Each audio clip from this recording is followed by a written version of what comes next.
continue and we talk about the Sheila that we'll be discussing, that positive trait, I just want to remind you that we're doing something different today. I am inviting you all to get 20 minutes of free meditation coaching with me. So the way to get 20 minutes of some meditation coaching, where we can chat about your meditation, see how you're doing, see if there's any way I can help you in that regard, is if you could please share this video. If you're on Facebook, on your wall, if you're on YouTube, perhaps through Twitter or email, and then find some way to prove it to me, show me the evidence. But one way to show the evidence here on Facebook is you could tag 3 friends that you think might like our online meditation right here in the chat. So you can share the video on your wall, and then if you could tag 3 friends in the chat, that would be great, and that would qualify you to get 20 minutes free session with me for some meditation coaching. Okay? I would love to get to know you all more closely anyway, so this will be a nice opportunity. All right, so keep that in mind, and let's go ahead now and get into our discussion. So, as I mentioned, we've been talking about the 15 Sheilas, the 15 positive behavior and social qualities. And we are at number 11 right now. And number 11 is, due to carelessness, if any mistake had been committed unknowingly or unconsciously, one must admit it immediately and ask for punishment. Now, that last word is kind of harsh. We could also just say, and ask how to make up for it. So let's go ahead then and begin this discussion. Today I wanted to start off by telling you a story of this man here. His name is Paul O'Neill, and he had quite a illustrious career. He was in the government, the advisor to many presidents, in the cabinet of, I think, different presidents, a very accomplished guy. And even though he had such a career, when he was done with his work in the government, he was recruited by this steel-making corporation called Alcoa. And Alcoa recruited him to be their CEO. And that late in his career, he was like, well, what am I going to do? Should I do this? He decided to take the job on one condition. And that was, of course, if, they would really allow him to lead the company. And especially in the way he wanted to lead the company. So here's what happened. In their very first board meeting, where all of the shareholders came to meet the new CEO, they were expecting, the usual kind of meeting.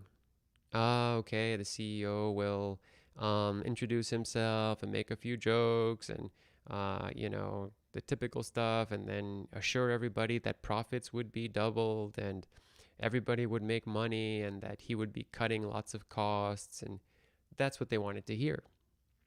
But this guy, Paul O'Neill, he totally surprised everybody in the room.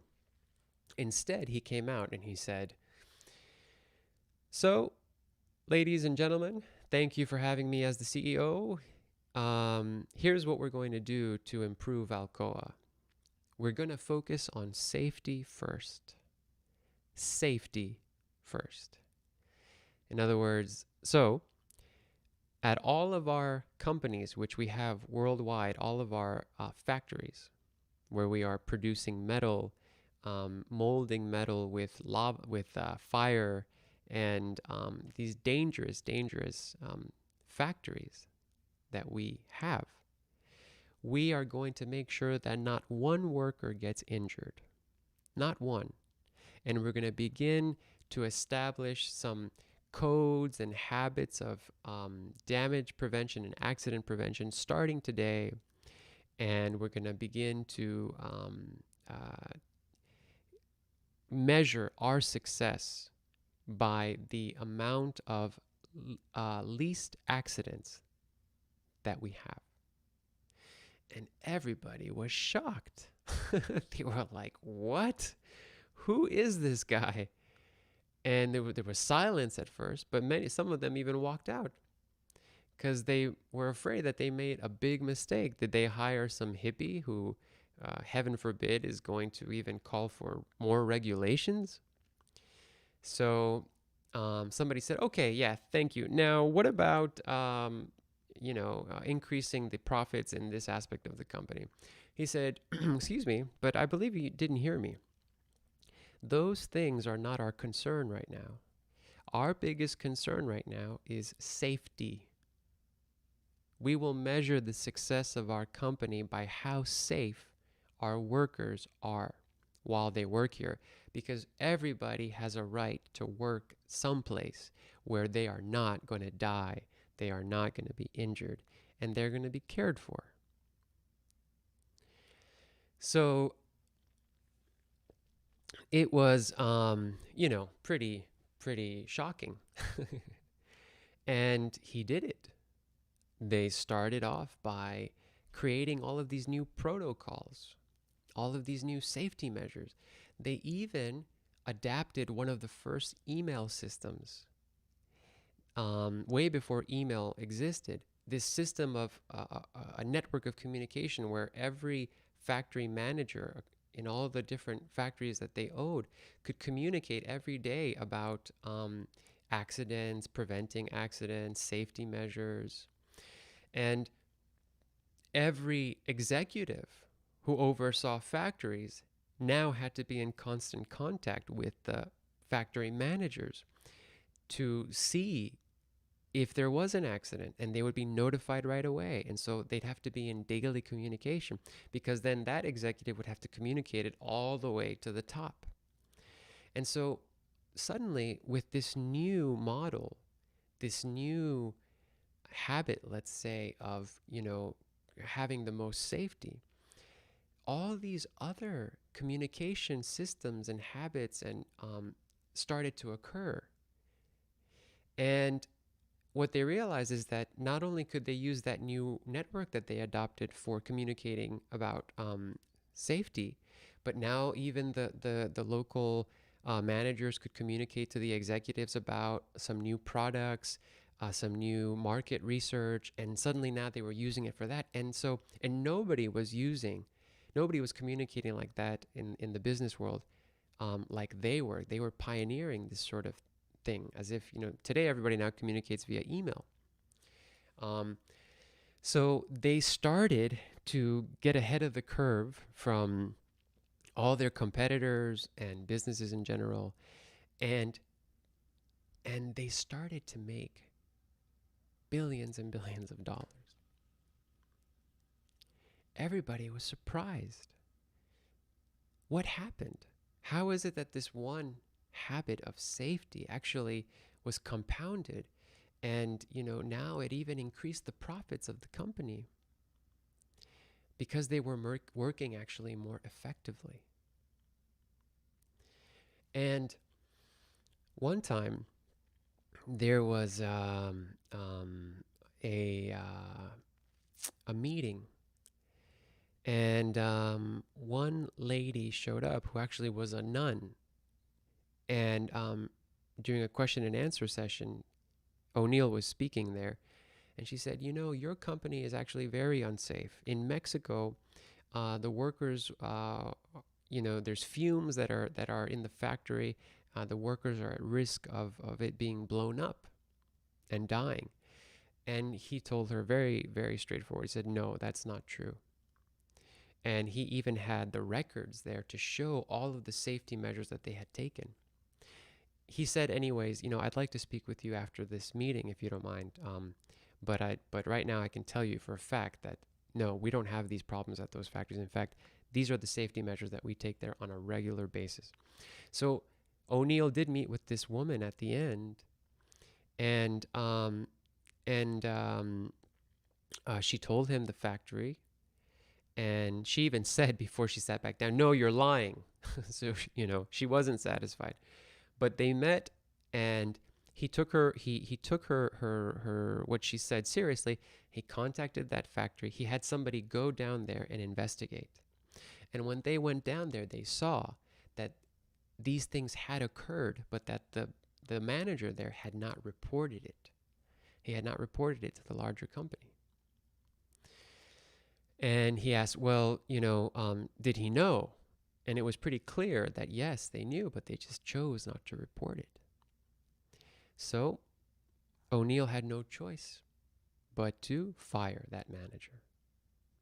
And in fact, I think the story is that the manager actually resigned himself, because by then the whole company knew that you had to report every mistake that you made. You had to report every accident that happened. Why?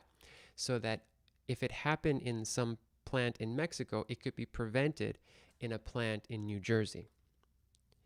And so they said, he told them, you prevented a learning opportunity for the rest of the factories, and for that, it's a big cost. And that, like I said, that manager, who was actually one of the most profitable ones, one of like their top stars, who no company would let go of, he knew though that he would have to go, and they let him go.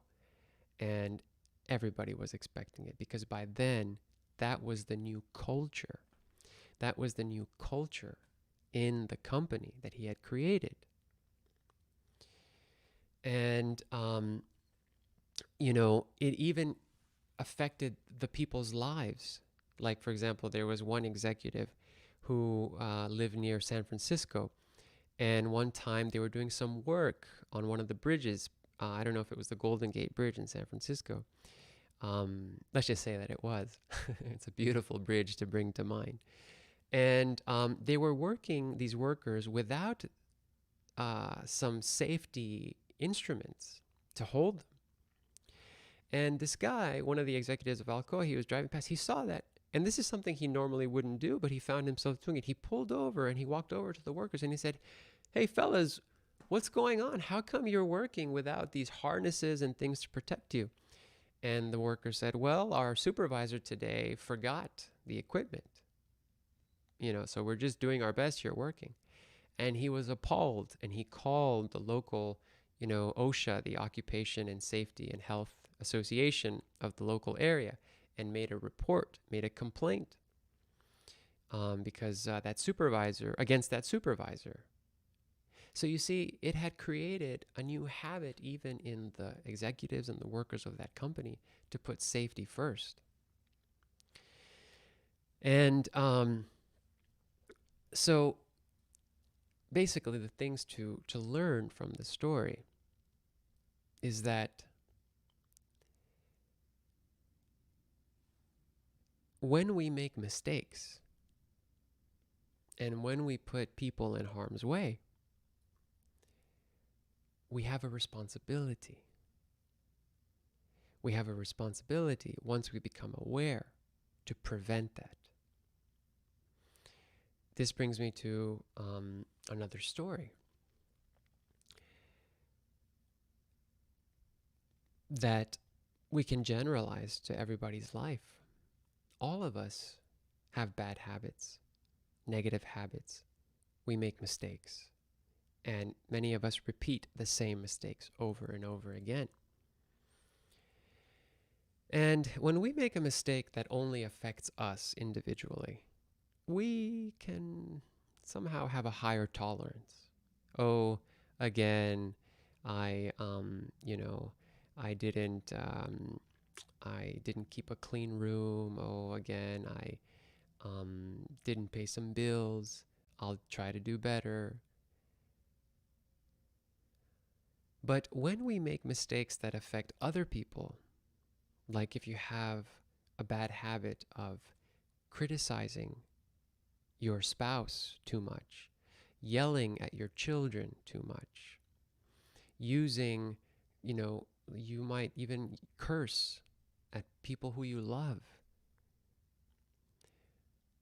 and other bad habits of neglecting. Those people may not be able to forgive you after too long. And once you become aware that your mistakes are hurting others, then it becomes your responsibility to stop that habit. Because now it is affecting others. And those people may not forgive you. They may leave you, and you'll suffer even more. So this Shila, right, this quality we're talking about, correcting our mistakes, they have to do because it has to do with responsibility. Now, many people say we are here on this planet to learn. We are here on this planet to learn. A lot of people, that's their belief. I would say, or spiritualists would say, we are here on this planet to become more subtle. So it's not just that you're here to gain as much knowledge as possible and to gain all different types of degrees and to learn and learn and learn, but actually, to become more subtle, to become more godlike. But actually, either way, the same standard will apply.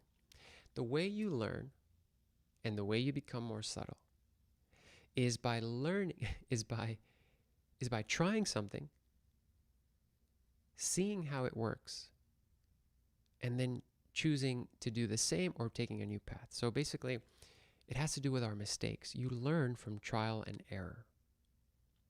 You become more subtle also from trial and error. For example, in that regard, you've been practicing this meditation, but soon it will be time to learn to get another lesson. And then it will be time to learn to get another meditation lesson. And each one hopefully builds on each other to make you more subtle, to get you to that ultimate goal of becoming, say, the Buddha. And of course, we offer that in our program. That's why, we encourage people to let us know how many times they've been here. After 8 times, they can get that next lesson and then continue from there. And then through knowledge as well, you learn from your mistakes. You learn from what you didn't know. Now you know, so you apply that. And so life is like that. Life is in many ways this test run of how much you can improve. So when you become aware of a mistake that you're making, especially one that hurts others, consciously or unconsciously, but now you're conscious of it, it's about responsibility, like I said. You are responsible to prevent your bad habits. Let's say that you have a bad habit of gambling, and you've gambled away too much money to even mention. And you do your best to not go to the casinos anymore. But that might not be enough. You might have to, casinos have a thing where you can put your name on one of their lists to say, I must never be allowed to come in here because I have a gambling problem, and I must never be contacted about gambling because I have this problem. And so you can blacklist yourself from casinos, for example. So you see, that is taking responsibility. That is saying, I have this bad habit, and it is not enough that I just not go to the casino anymore. I need to take extra steps. I need to seek counseling. I need to have some protocol, some system, safety net in place that when I'm about to commit this thing, somebody stops me. Or I need to get help with how to change this habit. And then you need to do that. And then guess what? All habits can change. There's an amazing book called The Power of Habit by Charles Duhigg that teaches you how to change habits and create good habits. So, um, we need to start to associate two words together more often. Mistake equals responsibility. I make a mistake, I'm responsible to myself to correct it. I make a mistake with others, I'm responsible to them to correct it. And the best way to apologize for a mistake is to ask that person, what can I do to make up for this? Okay, so let's see now if you all have any comments. Please feel free. I should have reminded you. Please feel free to. Um, I should have reminded you to type into the chat as we were talking anything that might have already come up for you when you heard the title of our session today. But I'll give you some time. In the meantime, I'm going to go on to making an announcement, starting with announcements, and then we'll get back to your comments. So, first announcement is I am a spiritual life coach as well as a meditation coach. So, today I'm offering the opportunity for you to get free meditation coaching, as I said, by sharing this video and tagging 3 friends here in the chat, or doing your best to share if you're on YouTube for a free 20-minute session. But also, if you'd like to discuss other areas of your life, I can help you by having a better relationship with yourself as a life coach for you. And yes, of course, I have a spiritual approach. So if you like that, then that'll help. So let me know if you'd like to do that. Another announcement is we have more online meditations throughout the week. Tuesdays, we have them at 10 p.m. Eastern, 7 p.m. Pacific time. Wednesdays, we have them at 8 a.m. Eastern, 5 a.m. Pacific time. You can see the schedule of these meditations at our website, vistaracircle.com. Here I am showing the Saturday session that you're currently in right now. We're no longer doing these Sunday sessions. I will be deleting this post there, but you can still participate in those 3 other sessions. Okay? So hope to see you at more online meditations. And if you enjoyed the kirtan that I played, it's from my album Serenade to the Universe. You can find my album, listen to kirtan throughout the week. You can find it on Spotify, on YouTube, on Bandcamp, CD Baby. You can purchase the album there. So feel free to look this up and enjoy more kirtan during the week. Now, let's get back to the chats and let's see if anybody has any comments on this topic of correcting our mistakes. Peggy says, well, first of all, let's see who joined. Some new people came through. Elizabeth is here. Namaskar, dear sister. It's so great to see you. Elizabeth, also known as Anushila. Hope you're well. Let me know how you're doing. Teresa is here. She says, Namaskar. Welcome. Welcome, Teresa. Thank you so much for being here. And Minna is here. Namaskar. Namaskar, Minna. So nice to have you here. And Teresa posted Anna. I think she was trying to tag somebody named Anna. So hopefully Anna is here as well. And we have Hugh saying Namaskar. Welcome. Saraswati says Bhavanam Kevalam. Thank you so much. Jennifer. Namaskar, Jennifer. So nice to see you here. Kayla is also here saying Namaskar. And Teresa said, beautiful. Thank you, Teresa. You are beautiful as well. And Peggy, I have the opposite. I am waiting for the apology. Okay.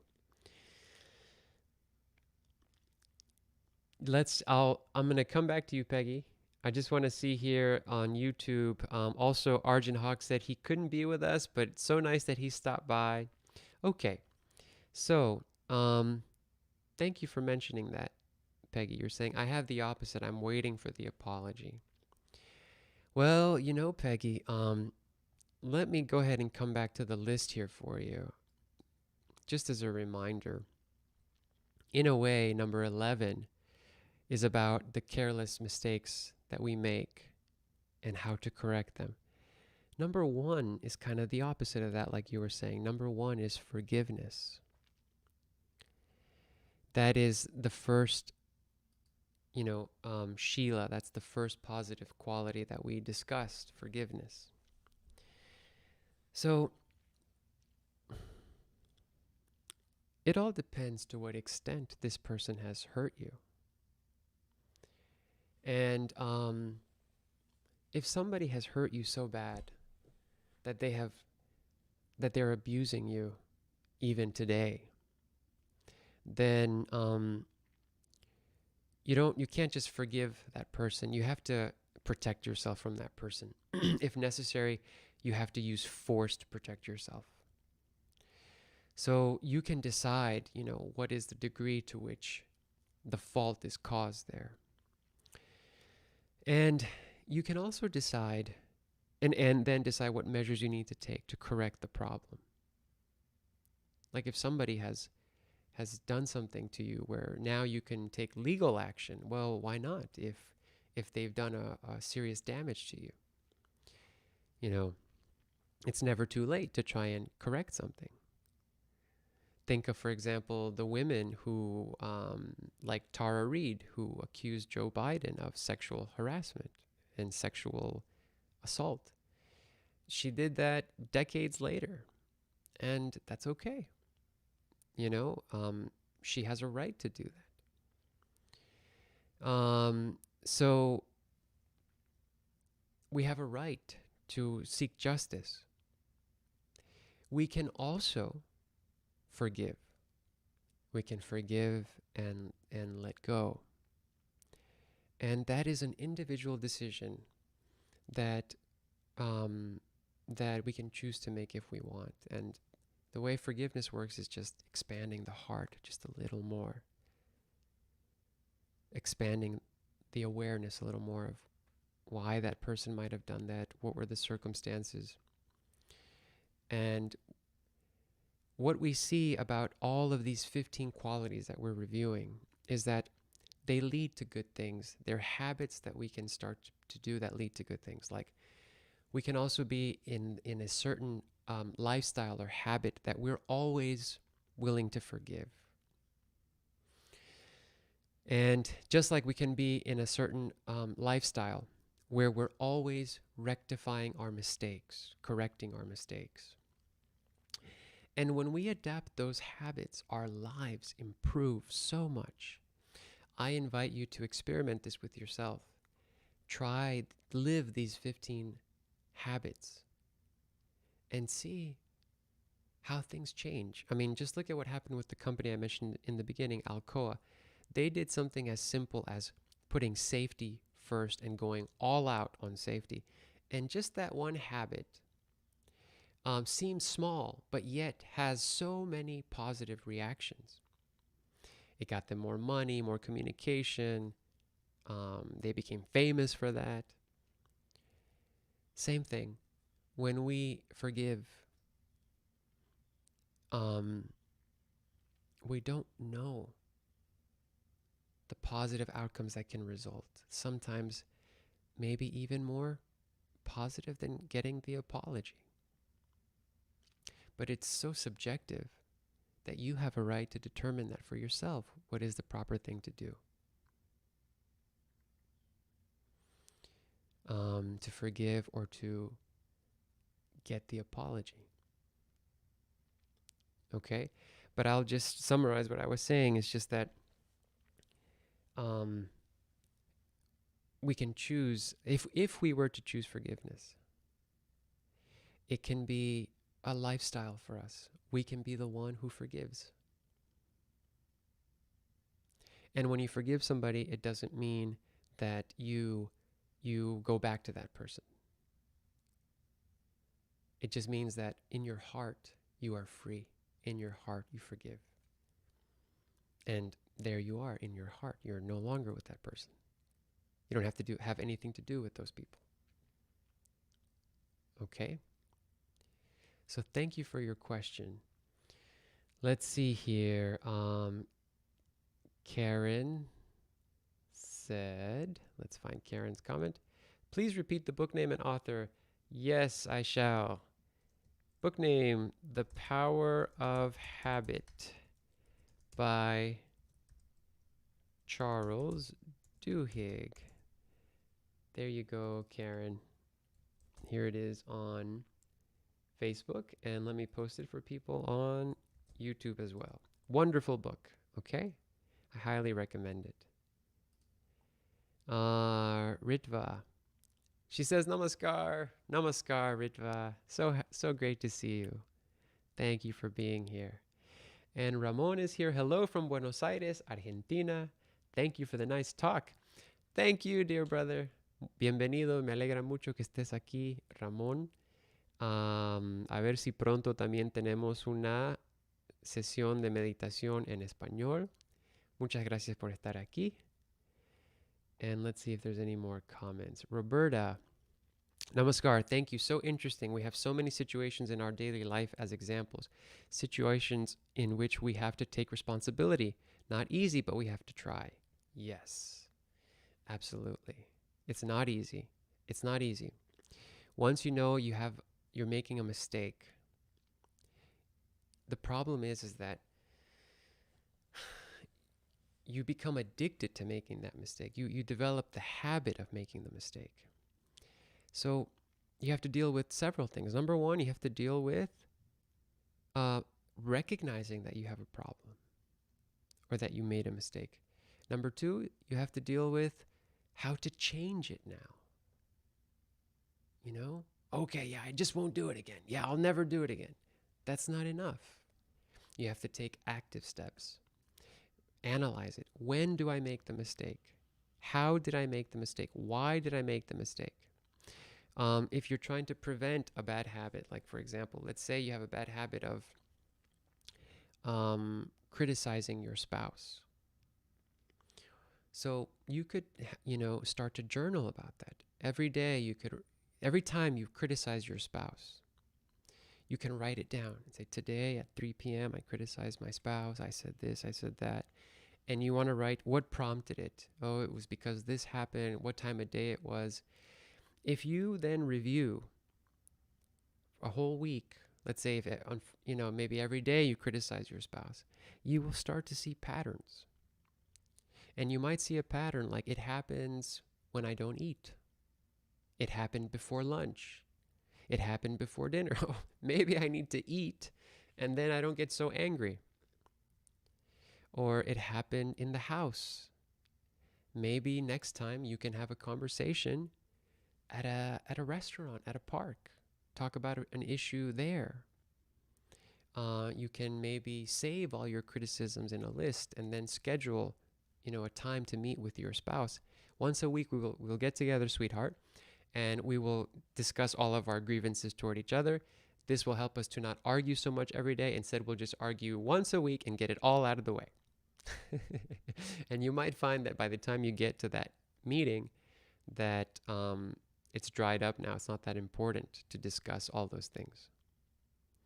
So yes, it's good to associate the two words mistake, responsibility. Mistake, responsibility. I make a mistake and I'm aware of it. I'm now responsible to correct it. So thank you, Roberta. And Karen said, thanks. Not a problem, Karen. Okay. Let's see if there's any other comments. Looks like that's it. Clifford said, namaskar. Dear brother, it's so great to have you here. Thank you for joining. We can go ahead and start to close then. So I want to just wish you a beautiful rest of the weekend, a beautiful new week until I see you again here. Let me remind you that if you share this meditation now after the chat, you can still share it, tag friends, and then notify me. My name is Gustavo Monje. I posted my name if we're not friends on Facebook. Send me an instant message with some screenshots or something that you were able to share this, and tag 3 friends who you think would like this. and then you can get 20 minutes free of meditation coaching. Okay? All right. I love you very much. This week, let's do our best to be a little more thoughtful, a little more thoughtful with ourselves and with other people, and a little more courageous to make positive changes in our life. Okay? All right. Enjoy. Take care, and I will see you soon.